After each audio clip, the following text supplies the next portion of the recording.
एक बार की बात है, एक लड़का था। उसका नाम सबल था, जो नगर में रहता था। वह अपने जीवन से बहुत निराश था। उनकी निराशा का कारण यह था कि वह अब तक अपने जीवन में कुछ नहीं कर रहा था। उसके माता पिता उसे ताने मारते थे कि आपके सभी मित्र कुछ न कुछ कर रहे हैं, लेकिन आप अभी भी घर बैठे हैं। दोस्तों के बीच भी अक्सर उनका मजाक उड़ाया जाता था। वह कहीं जाता तो लोग उससे पूछते कि आप क्या कर रहे हैं। उसे यह बताने में भी शर्म आ रही थी। वह कुछ नहीं कर रहा था। धीरे धीरे उसने रिश्तेदारों से मिलना जुलना कम कर दिया और लोगों से मिलना भी बंद कर दिया। वह ज्यादातर समय घर पर ही रहता है। वह अकेला रोता है और भगवान को कोसता है और अपनी किस्मत को दोष देता है। अब उसे अपना जीवन बोझ लगने लगा था। कभी कभी वह सोचता कि कब वह कुछ करने के योग्य बनेगा, और फिर वह सोचता कि जिंदा रहने से अच्छा मर जाना है। एक दिन वह अपने नगर की एक गली से गुजर रहा था। तभी उसने देखा कि एक उपदेशक दुख और परेशानियों पर उपदेश दे रहा है। वह भी उसी भीड़ में सबसे पीछे बैठ गया और गुरु के प्रवचन सुनने लगा। उपदेशक कह रहा था, दुख एक शिक्षक की तरह है जो हमें जीवन की सच्चाई दिखाता है और हमें जीने का सही तरीका सिखाता है। आप चाहें तो जिंदगी जीना भी सीख सकते हैं। गुरुजी उपदेश दे रहे थे कि तुम चाहो तो कुछ भी हासिल कर सकते हो, और अगर चाहो तो एक कोने में बैठकर रो सकते हो। इन सभी बातों को सबल ध्यान से सुन रहा था, लेकिन शिक्षक की यह बातें पसंद नहीं आई। उसने खड़े होकर कहा कि कुछ भी सिखाने से दुख दूर नहीं होता, इसमें केवल दर्द होता है। दुख की पीड़ा अनंत है। ऐसा लगता है कि इसके बाद कुछ होने वाला नहीं है। इससे कुछ भी फर्क नहीं पड़ता है। इसके सामने तो मौत भी छोटी लगती है। उपदेशक ने कहा, फिर तुम्हारा दुख क्या है? सबल ने उसके सामने अपनी सारी व्यथा सुनाई और पूछा, मेरे दुख का कोई उपाय है तुम्हारे पास? यह सुनकर शिक्षक मुस्कुराए और बोले, तुम उस दिन मेरे पास आओ जब आपके जीवन में वास्तविक दर्द हो। मैं आपकी समस्या का समाधान अवश्य करूंगा। यह कहकर गुरु वहां से चला गया। सबल ने सोचा, कहीं मेरा दुख नकली तो नहीं है? क्या मैं जिस दर्द से गुजर रहा हूं वह नकली है? मेरा दुख कोई नहीं समझ सकता। जब मां बाप नहीं समझते तो गुरु क्या समझेगा? उनके दुखों से व्यथित होकर सबल ने एक फैसला लिया कि अब वह कुछ करेगा। सबल ने एक छोटा व्यवसाय शुरू किया, पर उसे सफलता नहीं मिल रही थी। लेकिन उसके घर वाले पूछते हैं कि क्या वह कुछ कोशिश कर रहा है। वह अपने व्यवसाय में लगा रहा और धीरे धीरे उन्हें सफलता मिलने लगी। फिर उसने गति पकड़ी और केवल 3 साल के अंदर ही वह एक बड़ा बिजनेसमैन बन गया। अब सबल के आसपास ऐसे कई लोग थे जो उसकी परवाह करता था, जो उससे प्यार करता था। अब उनके परिवार के सदस्य भी उसकी तारीफ करते नहीं थक रहे थे। दिन ब दिन उसके मित्रों की संख्या बढ़ती जा रही थी। अब वह अपनी जिंदगी से बहुत खुश था।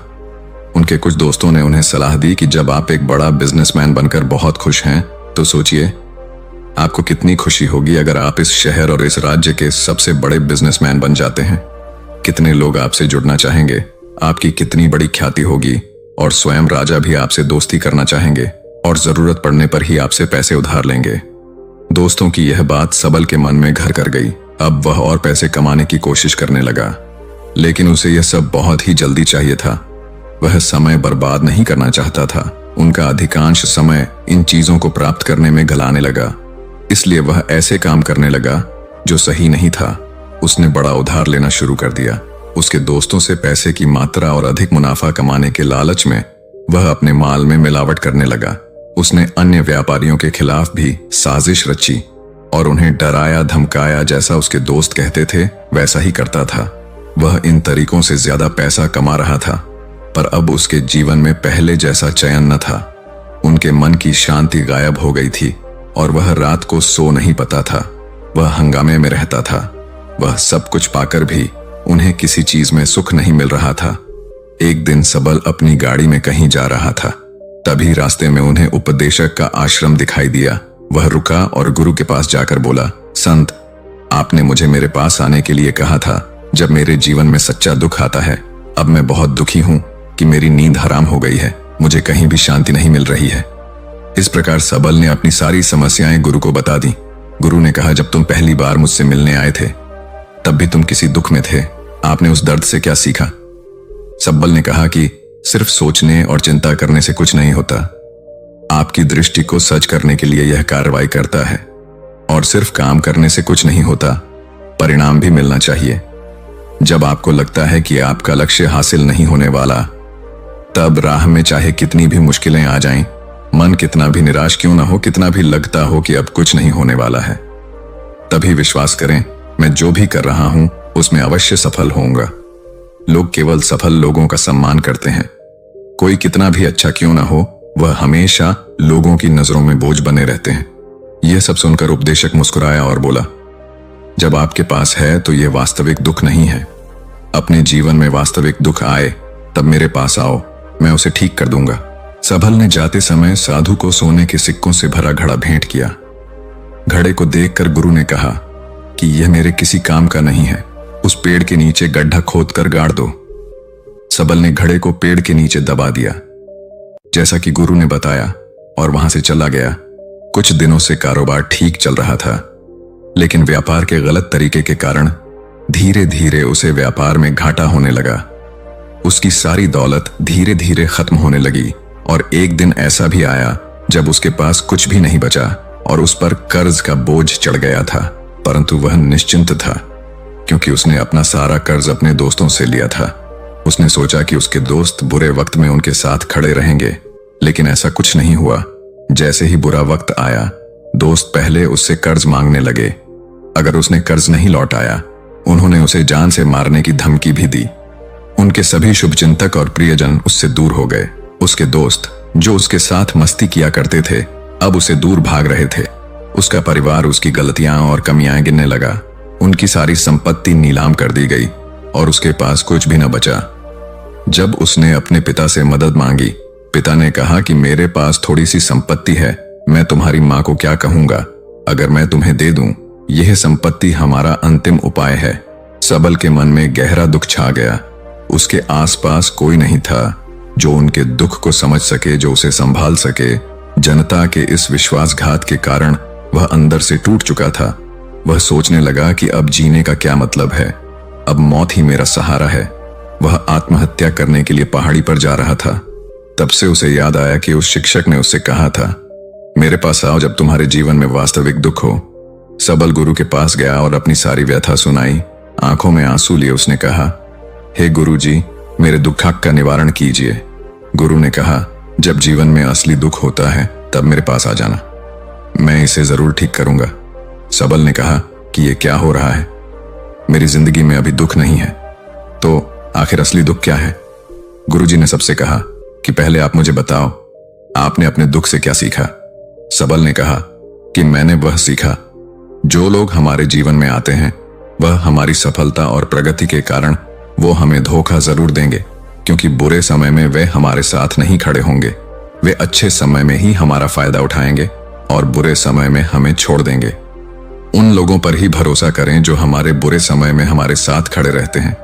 लेकिन ऐसे लोग बहुत कम होते हैं, लेकिन जिनके पास है उन्हें उनकी सराहना करनी चाहिए, उनका अपमान नहीं करना चाहिए। मैंने कभी भी किसी के खिलाफ साजिश नहीं रखना चाहिए। अपना काम ईमानदारी और धैर्य से करें और कभी लालची मत बनो। अपने सारे दुख दर्द और अनुभव बयां करने के बाद सबल गुरुजी के सामने आंखों में आंसू लिए बैठ गया। कुछ देर बाद साधु उठे और पेड़ के नीचे एक गड्ढा खोदा और घड़ा निकाल लिया, जो सोने के सिक्कों से भरा हुआ था। उसने सबल को देकर कहा, मेरे पास आओ जब तुम्हारे जीवन में वास्तविक दुख हो। सबल ने अपने शिक्षक को धन्यवाद दिया और उसे प्रणाम करके चला गया। उस पैसे से उन्होंने एक छोटा सा व्यवसाय शुरू किया। अब वह छोटा व्यापारी बनकर भी खुश हैं। उन्होंने पूरी लगन और ईमानदारी से कारोबार किया। जल्द ही वह अपने शहर का एक बड़ा व्यापारी बन गया। उनका जीवन सुख सुविधाओं से भरा हुआ था। लेकिन कोई कितना भी अच्छा क्यों ना हो, लेकिन जीवन में दुख आता है तो सबल के जीवन में भी दुख आते थे। अपने माता पिता की मृत्यु के रूप में वे दोनों एक ही दिन मर गए। सबल अपने माता पिता से बहुत प्यार करता था, इसलिए उनके निधन से उन्हें गहरा सदमा लगा। वह शवों को ले गया, दोनों को श्मशान घाट ले गया, जहां अंतिम संस्कार किया गया। वहां उसने अपने माता पिता का शव जलता हुआ देखा तो उनका मन बेचैन हो उठा। उसके मन में कई सवाल उठने लगे। वह घर वापस आ गया, इसलिए उसने अपने माता पिता के घर और संपत्ति को देखा, जिसके लिए उनके पिता हमेशा लड़ते रहे, आज जो छूटा पड़ा है, जिन्होंने इसकी देखभाल की, इसके लिए लड़ने वाले इस दुनिया से चले गए। उसके पिता ने जो कुछ कमाया वह सब यहीं रह गया। एक दिन पहले तक उसके पिता मारपीट करते थे किसी के साथ उसकी संपत्ति के लिए, आज वो खुद इस दुनिया से चले गए। उसका मन ऐसे अनेक विचारों के बवंडर में था। वह अंदर से अकेला और डरा हुआ महसूस कर रहा था।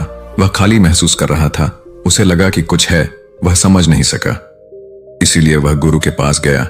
उसे देखकर गुरुजी ने कहा, क्या जीवन में कोई दुख है? सबल ने कहा, वैसे तो जीवन में कोई दुख नहीं है, सब कुछ अच्छा चल रहा है, लेकिन आज मेरे माता पिता का देहांत हो गया है। मैं इस घटना से बेहद दुखी और परेशान हूं। गुरुजी ने कहा, इसमें दुखी होने की क्या बात है? एक दिन सबके अपनों को मरना है। कोई न कभी जिया है और न कभी रहेगा। एक दिन तुझे भी मरना है। शायद तुम कल ही मर जाओगे, या आप आज भी मर सकते हो। सबल ने कहा, क्या कह रहे हो गुरुजी? मैं भी मर जाऊंगा, लेकिन मैं अभी जवान हूं। गुरु ने कहा कि सब जी रहे हैं इस भ्रम में कि मृत्यु केवल दूसरों को आती है, बड़ों के पास ही आती है, लेकिन जवान और बूढ़े मर जाते हैं, बच्चे मर जाते हैं। मौत का उम्र से कोई लेना देना नहीं है, यह सभी को प्रभावित करता है। मास्टर जी की ये बातें सबल के मन में घर कर गईं और वह चुपचाप चला गया। लेकिन उसका मन अभी भी बेचैन था। वह खाली महसूस कर रहा था। वह सारा दिन अपने बारे में ही सोचता रहा कि वह कौन है, वह इस दुनिया में क्यों आया है, क्या जीवन का लक्ष्य केवल चीजों को खाना और मरना है? ऐसे कई सवाल उसके दिमाग में लगातार उठ रहे थे, लेकिन उन्हें अपने किसी भी सवाल का जवाब नहीं मिल रहा था और उसका दुख दिन दिन बढ़ता ही जा रहा था। इसलिए कुछ दिन बाद वह फिर से गुरुजी के पास पहुंचा और बोला, हे स्वामी, मैं बहुत दुखी हूं, क्योंकि मैं यह नहीं जान पा रहा हूं कि मैं कौन हूं और मैं इस दुनिया में क्यों आया। यह सुनकर गुरुजी मुस्कुराए और बोले, आज आपके जीवन में पहली बार सच्चा दुख उत्पन्न हो गया है। यह वास्तव में दुख कहलाने के लायक है। हम नहीं जानते कि हम कौन हैं, हम क्यों आए हैं, क्या करें, कैसे करना है। सबल ने अपने गुरु से कहा कि उसकी दुर्दशा दूर करो। गुरु ने कहा कि हम सभी इंसान हैं, जीवन भर संग्रह करते रहते हैं। सबल ने कहा कि सभी इंसान जीवन भर धन, सम्मान, परिवार, प्रतिष्ठा, मित्र, शत्रु आदि जमा करता है। गुरु ने पूछा, क्या हम एकत्रित की गई चीजों में से कुछ भी अपने साथ ले जा सकते हैं? सबल ने कहा, कोई भी इंसान अपने साथ कुछ भी नहीं ले जा सकता, वह सिर्फ अकेला ही जाता है। मेरे माता पिता भी अपने साथ कुछ भी नहीं लेकर गए। सब कुछ, धन संपत्ति, वैभव, सब कुछ यहां पर छोड़ कर गए। शिक्षक ने कहा, अब मेरी बात ध्यान से सुनो। इस संसार में हमें जो संग्रह करना चाहिए वह हम नहीं करते। चीजें हमारे सामने होती हैं, लेकिन हम उन्हें देखने की कोशिश नहीं करते। हमें इस दुनिया में जो कुछ भी इकट्ठा करना है वह हम खुद हैं। हमें खुद को जुटाना होगा ताकि जब हम मरें तो हम एकजुट हो सकें और खुद को पहचानने में सक्षम होने के लिए हम अंदर बंटे हुए हैं। हम प्यार, नफरत, गुस्सा, ईर्ष्या में बंटे हुए हैं। क्रूरता, धन, स्थिति, प्रतिष्ठा, सम्मान, पहचान, धर्म, जाति, सैकड़ों हजारों ऐसी चीजों और इच्छाओं में हम विभाजित हैं और टुकड़ों में जीवन जी रहे हैं। इस विभाजन के कारण हमारी चेतना कभी एक नहीं हो सकती। हमारी चेतना शक्ति बिखरी हुई है, इसलिए हमारे पास इतना समय नहीं है, इतनी ऊर्जा नहीं कि हम मुड़ सकते हैं और अपने भीतर देख सकते हैं। वास्तव में धन, सम्मान और सुविधाओं का अभाव, लोग इसे दुख आंख समझते हैं और जीवन भर के लिए जो दुख कहकर रोते रहते हैं और समाधान खोजने का प्रयास करते रहते हैं, उन्हें अपना समाधान कभी नहीं मिलेगा, क्योंकि जिसे लोग दुख कहते हैं वह वास्तविक दुख नहीं है। यह सिर्फ एक आदमी की इच्छा है, उसकी इच्छा कभी पूरी नहीं होती, इसीलिए व्यक्ति को कभी उनके प्रश्नों का समाधान नहीं मिलता। इसलिए इन सब से परे यदि आप अपने दुखों का अंतिम समाधान चाहते हैं तो सबसे पहले खुद को समेटो। इस दुनिया से अपनी ऊर्जा वापस ले लो और इकट्ठा करो। अपने आप पर ध्यान केंद्रित करो, स्वयं पर ध्यान दो। अपने मृत्यु से पहले अपने आप को जानने की कोशिश करो, बिखरो मत। सबल ने कहा, तो गुरुजी, क्या हम इस संसार को छोड़ दें? हमारी सभी इच्छाओं को मार देना चाहिए। किसी से प्रेम नहीं करना चाहिए, धन संग्रह नहीं करना चाहिए, सम्मान की आशा छोड़ देनी चाहिए।